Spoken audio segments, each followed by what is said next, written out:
आप सबको मालूम है मेरा नाम आनंद मोहन है। यहाँ वो दौर भी था जब हजारों की संख्या में 3-3 जिलों की पुलिस आती थी। 31 जुलाई को हम लोगों ने सहरसा में बंद का आह्वान किया है। देखिए, मेरा फैसला 23 नवंबर के बाद होगा, राजनीतिक फैसला, लेकिन इतना तय है और जो ड्यूटी देगा चेतन को उस पर वो खरा उतरेगा। अगर दूसरे को मौका मिलता है तब भी स्वागत है। आप सबको मालूम है मेरा नाम आनंद मोहन है। मेरे 2 नाम हैं, आनंद और मोहन। मेरे 2 गांव हैं, पंचगछिया और धबोली। एक जन्मभूमि है, एक जन्मभूमि से बढ़ के कर्मभूमि है।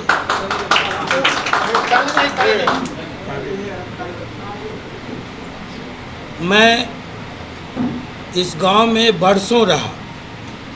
यहाँ के गली गली से, यहाँ के आंगन आंगन से, यहाँ के चौक चौबारे से, यहाँ की नदियों से, यहाँ के तालाबों से, यहाँ के खेत खलिहान, खेल के मैदान, सबसे मेरे अन्योन्याश्रय संबंध है। और जब मैं रहा तो यहाँ कोई नेता के तौर पर नहीं रहा। उस समय मेरी उम्र कम थी।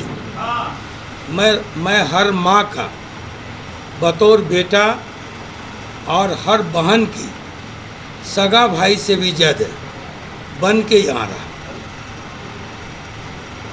बहुत सारी यादें हैं। बहुत सारे हमारे साथी जो संघर्ष के दौर के थे उसको हमने खो दिया। यहाँ हमारी यादें और हमारे पीछे का जो इतिहास है, आनंद मोहन को आनंद मोहन बनाने में जितना योगदान मेरे ननिहाल मानगंज का नहीं है, जितना योगदान मेरे पैतृक गांव पंचगछिया का नहीं है, उससे ज़्यादा योगदान मैं मानता हूं कि मेरे कर्मभूमि और मेरा गांव धबोली का। तो यहाँ वो दौर भी था जब हजारों की संख्या में 3-3 जिलों की पुलिस आती थी। बच्चे, बूढ़ी और बूढ़ी माताएं, बहनें, बुजुर्ग, स्वतंत्रता सेनानी, सारे लोग निकलते थे सर पर पट्टी बांध के कि मैं ही आनंद मोहन हूँ और आपको ले चलो हमको। इस तरह से गाड़ियाँ आती थी, लोगों को डाला जाता था, लेकिन इतनी संख्या में लोग जाते थे, गाड़ियों को भर देते थे कि गाड़ियाँ खाली लौटती थी। ये सब यहाँ का मेरे पीछे का इतिहास है, हमारे संघर्ष की यादें हैं। उस सब पर मैं विस्तार में जाना नहीं चाहता, लेकिन आज मैं आया तो यहाँ जो कोसी का ब्लूप्रिंट, पिछड़ेपन का जो ब्लूप्रिंट है विकास को लेके, जो हम सब ने मिलकर सर्वदलीय बैठक करके तैयार किया था, कोसी के साथ हो रही लगातार की नाइंसाफ़ी के प्रति जो हम लोग सजग जागरूक इंसान के नाते नेतावाद में सारी पार्टियों के लोग बैठे थे। उन सवालों में एम्स प्रमुख है, उन सवालों में आपको सहरसा में ओवरब्रिज है, उन सवालों में आपको सहरसा में एयरपोर्ट है अंतर्राष्ट्रीय उड़ान भरने के लिए, उन सवालों में जो ललित बाबू के ज़माने के लंबित ये परियोजनाएं हैं रेलवे के, सड़कों के, वो हैं। ये सब हम सब का ब्लूप्रिंट है और उसको लेके 31 जुलाई को हम लोगों ने सहरसा में बंद का आह्वान किया है। उसका निमंत्रण लेके मैं अपने गांव आया था धबोली, और बृहत्तर धबोली के 11 पंचायत के लगभग सारे प्रतिनिधि, सारी पार्टियों के लोग दलगत भावनाओं से ऊपर उठकर आज सब मंच पर और सामने बैठे हुए थे, आप लोगों ने देखा, आप लोग इसके गवाह हैं। सब इस सवाल पर एकजुट हैं, सब सहयोग करने के लिए तैयार हैं। तो 31 का निमंत्रण मेरा है सहरसा बंद का, और उसी के साथ साथ ये स्वतंत्रता सेनानियों का गांव है। ये गुरशरण बाबू, परशुराम बाबू, मुक्ति बाबू जैसे योद्धाओं का गांव है। तो जो राष्ट्रीय आंदोलन के सपने थे, उन सपनों का भारत कैसे बने, भावी भारत किसका हो, नफरत फैलाने वालों का या भाईचारा वालों का, भावी भारत अडानी और अंबानी का हो या किसान मजदूर गांव गरीब का हो,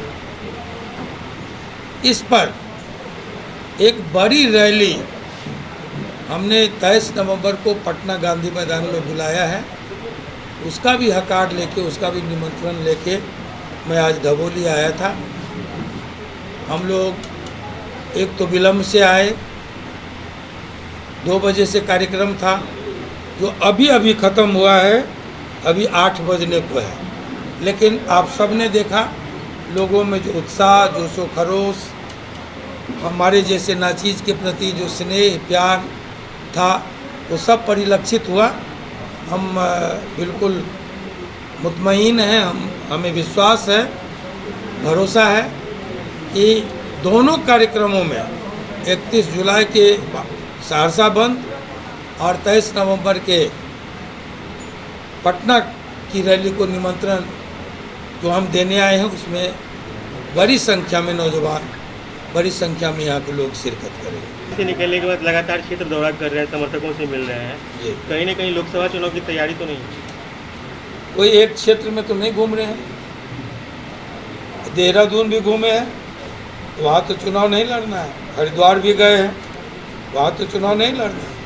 हम तो गए हैं, पंचकुला गए हैं, चंडीगढ़ गए हैं, लुधियाना गए हैं, अभी दिल्ली गए थे। तो यहाँ चुनाव नहीं लड़ना है। जो बड़ी चुनौतियाँ सामने आने वाली है, जिसका जिक्र मैंने किया, उस तरफ हम सजग हैं और देश के नौजवानों को सजग करें। 24-25 में चुनाव होने वाला, लगातार केंद्र सरकार पर हमलावर है, उनकी नीतियों को लोगों के पास पहुंचा रहे हैं, तो क्या लगता है आने वाले समय में आनंद मोहन की? देखिए, मेरा फैसला 23 नवंबर के बाद होगा, राजनीतिक फैसला, लेकिन इतना तय है कि हम किसी दकियानुसी विचारधारा के साथ नहीं है। शुरू से, शैशव काल से, अब तो 67 साल के हो गए, 17-18 साल से हमारी सोच एक बनी। हमने जयप्रकाश नारायण के हाथों राजनीति का ककहरा सीखा, खली पकड़े, और 74 आंदोलन से, जेपी आंदोलन से हम लोग मुखर रहे हैं। हमारा परिवेश राष्ट्रीय आंदोलन का परिवेश है। गांधी हमारे घर आते थे, राजेंद्र बाबू, अनुग्रह बाबू, ऐसे लोग जिनको बिहार का विभूति कहा गया, जो प्रथम राष्ट्रपति हुए, आचार्य जेवी कृपलानी, हमारे यहाँ आना जाना होता था, दादाजी के मित्र हुआ करते थे। शिवनंदन बाबू दादाजी के मित्र हुआ करते थे। यहाँ गुरशरण बाबू हों, परशुराम बाबू हों, मुक्ति बाबू हों, शिवाधीन बाबू हों, सुग्गा यादव जी हों, ये सब दादाजी के शिष्य हुआ करते थे। नमक सत्याग्रह यहाँ सुखासन में जब वो करने आए थे, तो हम एक राष्ट्रीय आंदोलन से हमारी पृष्ठभूमि है। जेपी आंदोलन से हम राजनीति में आए हैं। शैशव काल से हमने समाजवाद का ककारा सीखा, समाजवाद को पढ़ लिया, आत्मसात कर लिया। तो जो समाजवादी धारा होगी, जो वंचितों, शोषितों, गांव गरीब की बात करेगा, हम उसी धारा के साथ खड़े होंगे, इतना स्पष्ट। धन्यवाद सर। लगातार शिक्षा मंत्री और के पाटिल के बीच में विवाद गहराता जा रहा है। अब ये सब सरकार और मंत्री जी का है, ये उनसे पूछिए। सर, मंत्रिमंडल में चेतन आनंद को शामिल किया जा रहा है। आप ही के माध्यम से हम भी सुने हैं। और अगर नेतृत्व समझता है कि उसकी प्रतिभा का